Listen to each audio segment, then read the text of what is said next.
გამარჯობა, აჭარა თაიმსი იწყებს პირდაპირ ეთერში მაუწყებლობას. თქვენ კადრში ხედავთ აჭარის მთავრობის სახლის მიმდებარე ტერიტორია, სადაც უკვე მოქალაქეები იკრიბებიან. როგორც საზოგადოებისთვის არის ცნობილი, დედაქალაქში იმართება პარალელურ რეჟიმში საპროტესტო მასშტაბური აქცია და როგორც აღმოჩნდა, ის ვინც ვერ ახერხებს დედაქალაქში წასვლას და ვერ წავიდა დღეს მასშტაბურ საპროტესტო აქციაზე, ტრადიციულად მოვიდა ამ ტერიტორიაზე, სადაც უკვე 300 დღეზე მეტია, რაც იმართება საპროტესტო უწყვეტი აქცია და როგორც საზოგადოებისთვის არის ცნობილი, ასევე დღეს ქართული ოცნება ატარებს თვითმმართველობის არჩევნებს და პარალელურად დაიგეგმა ასევე მასშტაბური საპროტესტო აქცია. საგულისხმოა და უნდა აღინიშნოს ისიც, რომ ქართული ოცნება ატარებს არჩევნებს პოლიტიკური პატიმრების ფონზე. საუბარი არის იმაზე, რომ ოპოზიციური პარტიების უმრავლესობის ლიდერები საპატიმრო დაწესებულებაში არიან, ასევე პატიმრობაში არიან სამოქალაქო აქტივისტები, რომლებიც სხვადასხვა დროს დააკავეს საპროტესტო აქციაზე, მათ შორის მედია მენეჯერი ზია ამაღლობელი. უნდა აღინიშნოს ისიც, რომ ქართული ოცნება არჩევნებს ატარებს რეპრესიების ფონზე და ეს რეპრესიები საგრძნობლად შეეხო ასევე ქართულ მედიასაც და ჩვენ ვიცით, რომ თითქმის ყველა კრიტიკულ მედიას ოპერირება უწევს შეზღუდული ფინანსებისა და რესურსების ფონზე. აი ასეთი არის ბოლო ცნობები, რაც გაგაცანეთ პირდაპირ ეთერში. ცხადია იმ ადამიანების მოსაზრებებსაც მოგასმენინებთ, რომლებიც აქ იკრიბებიან და პარალელურ რეჟიმში დედაქალაქში მიმდინარე საპროტესტო აქციას გულშემატკივრობენ. ვნახოთ რა აქვს სათქმელი აქ შეკრებილ ადამიანებს და დავიწყოთ უკვე მათი მოსაზრებების მოსმენა და ვნახოთ რა აქვს აქ შეკრებილ ადამიანებს სათქმელი. მოგესალმებით, პირდაპირ ეთერში ვართ. თუ შეგიძლიათ გითხრათ, რა არის თქვენი სათქმელი? ვიცით, რომ პარალელურ რეჟიმში იმართება დედაქალაქში საპროტესტო აქცია და აქ უკვე მოვიდნენ ადამიანები საგულშემატკივროდ ალბათ თქვათ. თქვენ რა გაქვთ სათქმელი, რას ეუბნებით აქედან უკვე დედაქალაქში შეკრებილ ადამიანებს? რა თქმა უნდა, ძირითადი ბრძოლა თბილისშია. ჩვენ ალბათ გასამხნევებლად ვართ უფრო შეკრებილი. მთავარი არის, რომ ეს ხალხი, ვინც რეჟიმი, ასე ვთქვათ, უნდა ჩამოშორდეს ხელისუფლებას. იმიტომ რომ დღეს რაც ხდება, ყველა მიმართულებით, ქვეყანას არ გავს ელემენტარული საგარეო საქმეთა მინისტრი აკეთებს ისა რა ქვია, საარჩევნო აქტივობის შესახებ განცხადებას, ანუ ქვეყანაში გადაცემას და ემსგავსა ეს ქვეყანა win-win არის. ანუ მეგონა კოსტუმშია გადაცმული და გამოსულია რაღაც გვეხუმრება, ცუდი ხუმრობა მეგონა. ალბათ თქვენ გულისხმობთ დღეს საგარეო საქმეთა მინისტრმა რომ გამოაცხადა არჩევნების შედეგებს, აცხადებდა პერიოდულად ეს გეუცნაურად. მეუცნაურა კი არა, მე როგორც ახლა არაადეკვატურად ამდენი წელი ვუყურებ არჩევნებს და ჯერ არ მინახავს საარჩევნო ადმინისტრაციის ხელმძღვანელობის გარდა ვინმე გააკეთოს ასეთი ტიპის განცხადება. მერე ყველა გუშინ ახლა რაც ვნახეთ ძალადობის ფაქტი. ანუ ადამიანებს ქუჩაში ცემენ და დამნაშავე ყოველთვის გამოდის, ვინც იცემა ის ადამიანი. და გამოდის ქვეყნის პირველი პირი და ამ ძალადობას კიდე ახალისებს. დაზარალებულს უწევს მტკიცება იმისა, რომ ის არის დაზარალებული. დაზარალებული კი რა, დამნაშავე გამოდის ის რაგვისტი ბიჭის შემთხვევაშიც ასე იყო და ამ შემთხვევაშიც ასეა. იმიტომ რომ ქვეყნის პირველი პირი პირდაპირ არ ვიცი რა ხდებოდაო ამბობს და პირდაპირ ადანაშაულებს მეორე წუთას ადამიანს. გამოდის მერე ფორმალური მმართველი ვინცა ამ ქვეყნის და ქართულად ვერ მეტყველებს ელემენტარული თავჯიმანი გჭირდება რომ გაიგო რას ლაპარაკობს. ძალიან ბევრი რაღაცა შემიძლია ვთქვა, რაც უკვე გამაღიზიანებელი, უკვე სასაცილო სიტუაციაში არიან და მოგშობდნენ, წავიდნენ, შეგვეშვან. გასაგებია, მადლობა. ეს იყო მოსაზრება საპროტესტო აქციიდან, რომელსაც ისმენთ პირდაპირ ეთერში. მოგესალმებით, პირდაპირ ეთერში ვართ. თუ შეგიძლიათ გითხრათ თქვენი სათქმელი რა არის, თქვენც გითხარით. რისთვის შეიკრიბეთ აქ და ალბათ გულშემატკივარი. დიძინა უნდა წავიდეს. სხვა ემოციით მე ვერ ვილაპარაკე. დიძინა უნდა წავიდეს. რატომ ხო ნუ რატომ რა, ყველა ვიცით რა, რატომ და რისთვის და ისტორიას მე ვერ ვყვები. ამდენი 13 წლის განმავლობაში სიკეთე არ გაუკეთებია რა. და უბრალოდ მე პენსიონერი ადამიანი ვარ რა, უბრალოდ მე გეტყვით ერთ რაღაც. სასომხეთში აგერ გვერდით ქვეყანაში პენსიონერს აქვს ჩვენზე მეტი. და ის ყველა პენსიონერი, რომელიც 20 ლარს გადაუგდებენ რაღაცა და არის გაჩუმებული. მე არა ვარ გაჩუმებული, იმიტომ ამ ქვეყანაში მინდა უფრო უკეთესობა. და ამიტომ დგავა რომ უკეთესობა მინდა. არ ვიყო ვიღაცას ერთ ადამიანზე დაყნობილი სახელმწიფო. აი ეს არის ჩემი კონკრეტული პასუხი. ასაკებია, მადლობა. მოგესალმებით პირდაპირ ეთერში ვართ, თქვენს შეგიძლიათ კეთილი ზოგს არ სურს საუბარი. მოგესალმებით პირდაპირ ეთერში ვართ, თუ შეგიძლიათ გითხრათ, რისთვის იკრიბებით აქ და რა გაგვთ სათქმელი აქედან უკვე იმ ადამიანებისთვის, რომლებიც ახლა დედაქალაქში საპროტესტო აქციას მართავენ. რა თქმა უნდა, მთელი მოსახლეობის, მთელი ერის, ჩვენი საქართველოს მოსახლეობის ერთადერთი სურვილია. ძალიან დამჟავდნენ, ჩამყაყდნენ ეს მთავრობა. და ძალიან ბევრ უმსგავსო მაგალითებს გვიჩვენებენ, ჯერ ესეთი მოზარდ მომავალ თაობას, სიძულვილს, ზისხს, სიძულვილს და ათასნაირ უარყოფით თვისებებს. ეს არ არის მთავრობისათვის, მთავრობას არ უნდა ახასიათებდეს ეს და ჯერ ესეთი რა მთავრობაა არჩევნებში, ყველა არჩევნებში გააყალბა და გაყალბებით მოვიდა დღემდე და ცნობს მარტო მისი თანაგუნდელები. გამოზრდილი ყავს, ესე იგი უკულტურო, უმსგავსო და ესეთი ისინი თანამშრომლები ივანიშვილს. და ბოლოს კონსტიტუციით და სოღალაბრით ხალხი რო ვერაფერს ვერ ღებულობს სიახლეს და რაღაც წინსვლას მშვიდობას რო გაიძახო, მშვიდობა საჭმელი რო არა გაქვს და მათხოვარივით რო დაიარები. მეზობლები ბევრი მეზობელი მყავს მძიმე მდგომარეობაში მყოფი. ხო და ამას რო უყურებ, უკვე დამძიმდა ჩვენი სული დაამძიმა ამ პიროვნებამ. წავიდეს თავისი იმითი, თავისი მთელი იმ ატრიბუციით წავიდეს მთავრობა დატოვოს. აი ამას მოვითხო.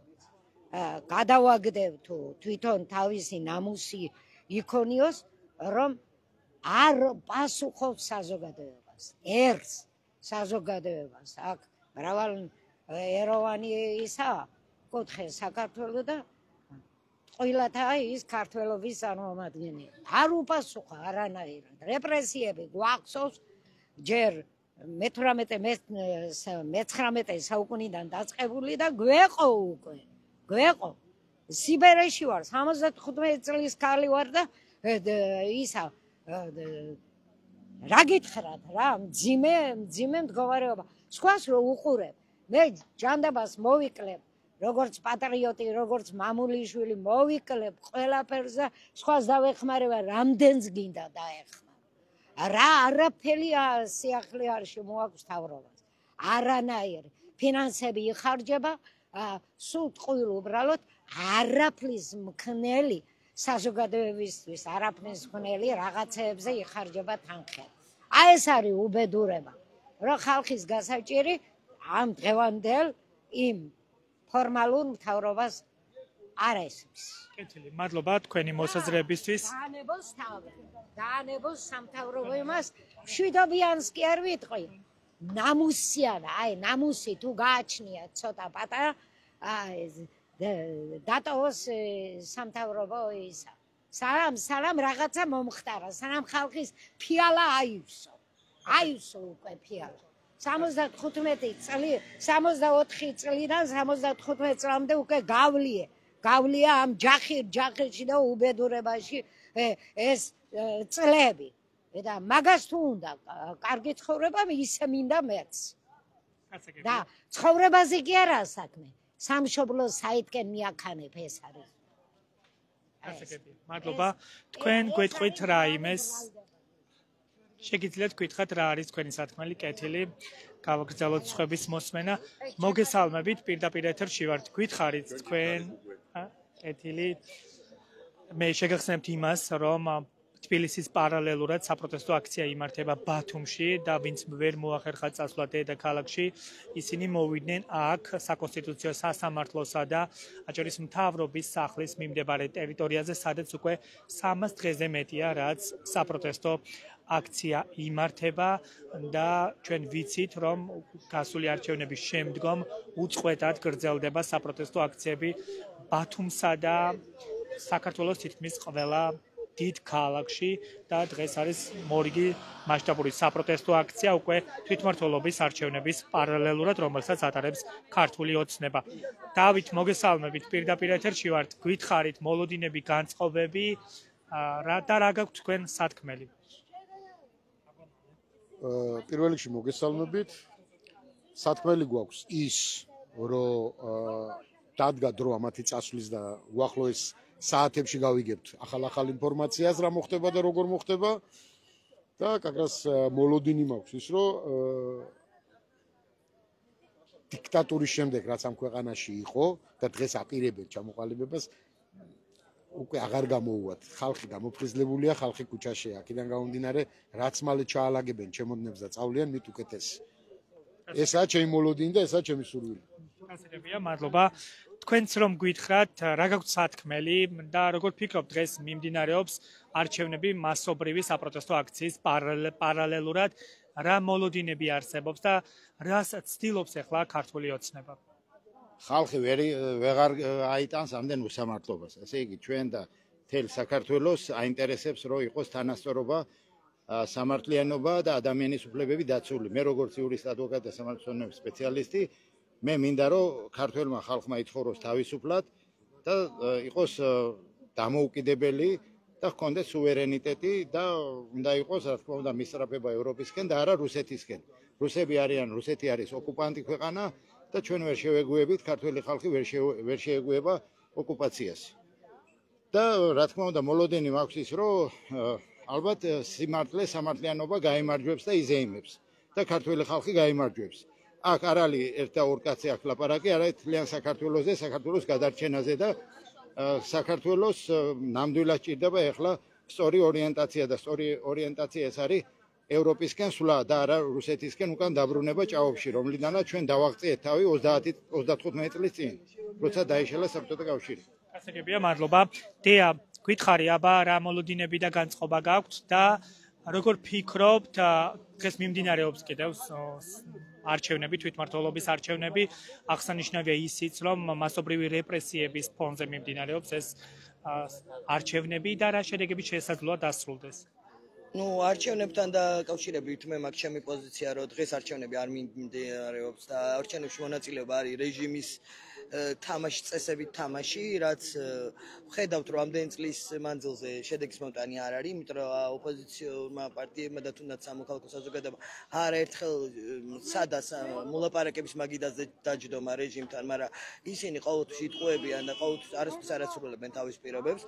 მოლოდინი მაქვს იმისი, რომ საქართველოში უმრავლესობას უნდა ქვეყნის გამომთავრება და ბევრი ადამიანი გამოვა ქალაქებში და განსაკუთრებით თბილისში და დავინახავთ რეალურად სად არის ჩვენი ქვეყნის მომავალი და როგორია ჩვენი ქვეყნის უმრავლესობის აზრი.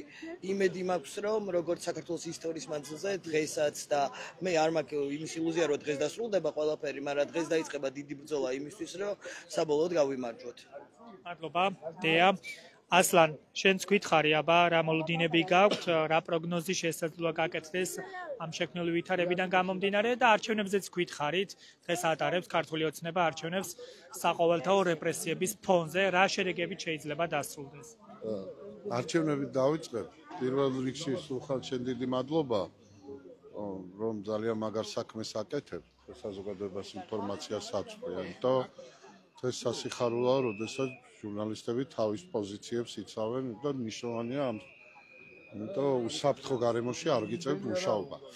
რაც შეეხება არჩევნებს, ძალიან სასაცილოა, როდესაც ის პარტიები, რომელიც ღებულობენ არჩევნებში მონაწილეობას, საუბრობენ კარუსელებზე, საუბრობენ იმაზე, რომ აგიტატორებით განან, საუბრობენ იმაზე, რომ ფული რიგდება თუ ვაუჩერები ვიგდება, იმიტომ ყველამ კარგად ვიცოდით თუ როგორ ატარებს ამარჩევნებს არალეგიტიმური ხელისუფლება, იმიტომ ამის მაგალითი იყო საპარლამენტო არჩევნების დროს, ამიტომ ამაში მონაწილეობა უკვე მანიშნებელი იყო იმისი, რომ წაგებულ თამაში შედიან და მე დღეს დავწერე, რომ რა პროცენტსაც დაგიწერენ, იგი უნდა იკმაროთ თუ დათანხმდით იმ წესებს, რასაც შემოგთავაზათ ამ შემთხვევაში ბიძინა ევნაშოვი.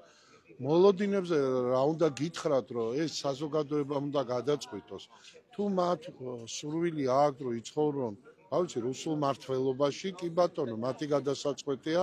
მე მგონი ხალხიც დაიღალა უკვე, იმიტომ საყოველთაო დეპრესია თუ შედიხარ სოფლებში, მუნიციპალიტეტებში, უკვე ადამიანები როგორ აიცი მათხოვრებად არიან ქცეული და რაღაცას რო გადაუგდებენ, ის უხარია, გუშინ ვნახეთ სიუჟეტი, როგორ ვაუჩერები, 100 ლარიანი ვაუჩერებზე, როგორ პროდუქტებს ღებულობდნენ. ძალიან სამწუხაროა, მაგრამ მოსახლეობა უნდა გაიგოს, რომ საკუთარ თავს თვითონ იგდებს ამ დღეში. როდესაც შენ თანხმდები ეგეთ წყობას, შენ მიიღებ იმ შედეგს, რაც დაიმსახურე. სხვათა შორის თუ ნახა ყველამ ეს თითქოს და კორუფციასთან ბრძოლა და კლანური დაპირისპირება რომ მიმდინარეობს დღეს და ვიღაცებს იჭერენ და დღეს გამოდიან და არ ვიცი არმანის ასოციაციაში გამოწყობილი ადამიანები რომელსაც სოციალურ დახმარებას ღებულობდნენ და გვიცხადებენ იმას რომ პატიოსანი ოჯახი არიან ამ ხალხს არასდროს არაფერი არ აწუხებდა, იმიტომ იმ მომენტში იყვნენ რომელიმე კონკრეტული საჯარო მოხელესთან დაახლოებული პირები და პირდაპირ მნიშვნელობით იპარავდნენ მილიონებს, ხო? დღეს ის ადამიანები, რომელიც დღეს არიან რაღაც ფავორში, ხვალ შეიძლება აღმოჩნდნენ უფრო ვარეს მდგომარეობაში, იმიტომ რომ როდესაც არ არის კანონი, როდესაც არ არის სამართალი, ნებისმიერი შეიძლება გახდეს იმ სისტემის ხვერპლი, რომელ სისტემასაც თვითონ აყალიბებს, ეს იქნება პოლიტიკოსი, ეს იქნება ბიზნესმენი, ეს იქნება პროპაგანდისტი, ჟურნალისტი თუ გონგო არასამთავრობო ორგანიზაცია. გონგოში მარტო იმას კი არ გულისხმობ, რომელიც გაიქცა და რეგისტრაცია გაიარა რუსული კანონის სამფარას. არამედ იმ ორგანიზაციებს, რომელიც ხმას არიღებენ და იმ ორგანიზაციას თანამშრომლებს ქუჩაშიც კი არ გამოსულან აქციებზე და ჩემზე უკეთესად იცი ამ შემთხვევაში სულხან სია შეიძლება დიდი იყოს, ხო? მაგრამ მე ერთ რამეში დარწმუნებული ვარ, რომ ახალგაზრდებს, რომელიც საკუთარი ძალებით აღწევენ, არა იმ ბიზნესმენების შვილები, არა იმ ეგრეთ წოდებული ხელისუფლების წარმომადგენლების შვილები, რომელიც ლანგარზე ამზარეულთ ართმევენ და ზოგი ამერიკაში თვითონავით მიფრინავს, ზოგი, რა ვიცი, ფასიან კოლეჯებში სწავლობენ, არა ის ბავშვები, რომელიც საკუთარი შრომით შეულობენ ფულს და მათ შორის სწავლის გადასახადსაც იხდიან, ანუ ის ახალგაზრდები, რომელიც მიმტანებად მუშაობენ, რომელიც არ ვიცი, მაკდონალდსში იქნებიან თუ KFC-ში, ამას მნიშვნელობა რა, პატიოსნად შრომობენ და პატიოსნად აი იმ ახალგაზრდების იმედი, მაგრამ მათ შედეგს დადებენ. თუ არა, მე და შენ სულხან არ ბრძოლობთ თანამდებობისთვის და არ ბრძოლობთ კეთილ. ჩვენ გვინდა რომ ჩვენი შვილები ცხოვრობდნენ თავისუფალ ქვეყანაში, არ იყვნენ მონები და ბიძინას ან მისი ოჯახის ხუშტურებზე დახტუნავდნენ იქეთად. და მუშაობის შესაძლებლობა გვეძლეოდეს, მე როგორც მედიის წარმომადგენელი ვიტყოდი ამას, მე შეგახსენებთ იმას, რომ თბილისში მიმდინარეობს მასშტაბური საპროტესტო აქცია და პარალელურ რეჟიმში, ვინც ვერ მოახერხა წასვლა დედაქალაქში, იკრიბება აქ ბათუმში საკონსტიტუციო სასამართლოს მიმდებარე ტერიტორიაზე, სადაც უკვე ვიცით, რომ 300 დღეზე მეტია, რაც ეს საპროტესტო აქცია მიმდინარეობს. ქალბატონო ნაზიმ, მოგესალმებით, პირდაპირ ეთერში ვართ, გითხარით თქვენი სათქმელიც, რა გაქვთ სათქმელი, რა მოლოდინები გაქვთ, ჩვენ ვხედავთ ნუგზარ ფუტკარაძის ფოტოსაც თქვენს მაისურზე, ეს არის თქვენი ძმა, რომელიც თვითმმართველობის არჩევნების შემდგომ როგორც თავად გაირკვა უკვე საყოველთაო ზეწოლის რეპრესების ფონზე გარდაიცვალა და რა გაქვთ თქვენ სათქმელი? მოგესალმებით, მე დღეს ჩემი მოქალაქეობრივი ვალის მიხედვით გამოვედი, ჩემი ძმა რო ცოცხალი ყოფილიყო, თვითონ თბილისში იქნებოდა ახლა წინა ხაზზე, რა თქმა უნდა, მთელმა საქართველოს მიცის, რომ $100,000 მიუტანეს და არაფრის ფასად არ გაიყიდა. რამდენიმე ნულიც რო დავუმატოთ, მე არ გავიყიდებიო, ჩემს ამომრჩევლებს არ ვუღალატებო. ეს მოხდა 2021 წლის თვითმმართველობის არჩევნებზე. გავიდა 4 წელი. საქმე დევს ერთ-ერთი განყოფილების თაროზე და არაფერი არავინ არ დასჭილა, არც ქთამის მიტანაზე, მაშინ როდესაც საქართველოს სიყვარულისათვის გამოსულ ახალგაზრდა ბავშვებს იჭერენ, არა მარტო იჭერენ, სცემენ, შეურაცხყოფას აყენებენ, არ ვიცი რა, ძალიან დემოკრატიის ნაცვლად ჩვენ მივიღეთ ავტოკრატია და ამიტომ მთელი საქართველო, ვისაც საქართველოსზე გული შეტკივა და უნდა ჩვენი შვილების, შვილიშვილების და ჩვენი ქვეყნის მომავალი, დღეს 4 ოქტომბერი არის ისტორიული დღე, როდესაც ყველა უნდა იყოს გარეთ და ქუდზე კაცი და დავასრულოთ, დავამხოთ ეს ავტოკრატიული ხელისუფლება, ეს რუსული რეჟიმი. არ შეიძლება საქართველოს ცხოვრობდეს ასეთი ავტოკრატიის რეჟიმის ქვეშ. ჩვენ გვინდა თავისუფლება, თავისუფლების ფასი არაფერი არ არის, არც სიცოცხლე. თუ თავისუფალი არ ხარ ადამიანი, სიცოცხლესაც არ აქვს ფასი. ასე რომ ჩვენ უნდა მოვიპოვოთ თავისუფლება, უნდა გავათავისუფლოთ ჩვენი ქვეყანა ამ რეჟიმისგან და დავადგეთ ევროპულ გზას, საითაც ადრე ჩვენი წინაპრები მიემართებოდნენ, ჩვენ უნდა გავაგრძელოთ ისედან. მადლობა, ქალბატონო ნაზი. ეს ხო ნაზი ფუტკარძე, ბათუმის საკრებულოს დეპუტატი. მოგესალმებით. პირდაპირ ეთერში ვართ, გითხარით თქვენი სათქმელიც. საგულშემატკივრად მოხვედით ალბათ იმ პროცესից, რაც მიმდინარეობს თბილისში. დგავარ აქ რო დგავართ უკვე ჩვენი სათქმელი ნათქვამია. რა მოლოდინებით აქვს? რა ელოდებით ან რა გინდათ რომ მოხდეს? მინდა მოხდეს რომ ცვლილებები განთავისუფლდეს ქვეყანა აი ასეთი კორუფციისაგან, ასეთი კლანებისაგან და ბიძინა ივანიშვილისგან, რაც მთავარია. ასე გიგია, მადლობა. თქვენც გითხარით ორი სიტყვა, რა მოლოდინები გაქვთ, რას ფიქრობთ? არ შეწერეთ არ. ეთილი თქვენ უსმენდით მოქალაქეებს, რომლებიც იმყოფებიან საკონსტიტუციო სასამართლოსთან პარალელურად ცხადია მოგასმენინებთ უკვე აქ შეკრებილი ადამიანების მოსაზრებებს, რას ფიქრობენ ისინი და რა მოლოდინები აქვთ. რამინ მოგესალმებით, პირდაპირ ეთერში ვართ, გითხარით თქვენი სათქმელიც, მოლოდინებიც და შეგვიფასეთ ასევე არჩევნები, რომელსაც ატარებს ქართული ოცნება საყოველთაო რეპრესიების ფონზე. პირველ რიგში მოგესალმებით. მე რაც შეეხება დღეს არჩევნებს, რაც დღეს ტარდება, რეალურად რა თქმა უნდა ეს არ არის ის არჩევნები, რაც უნდა იყოს ზოგადად, იმიტომ რომ დემოკრატიული არჩევნები ნიშნავს, რომ არჩევნები არის კონკურენტული, თავისუფალი.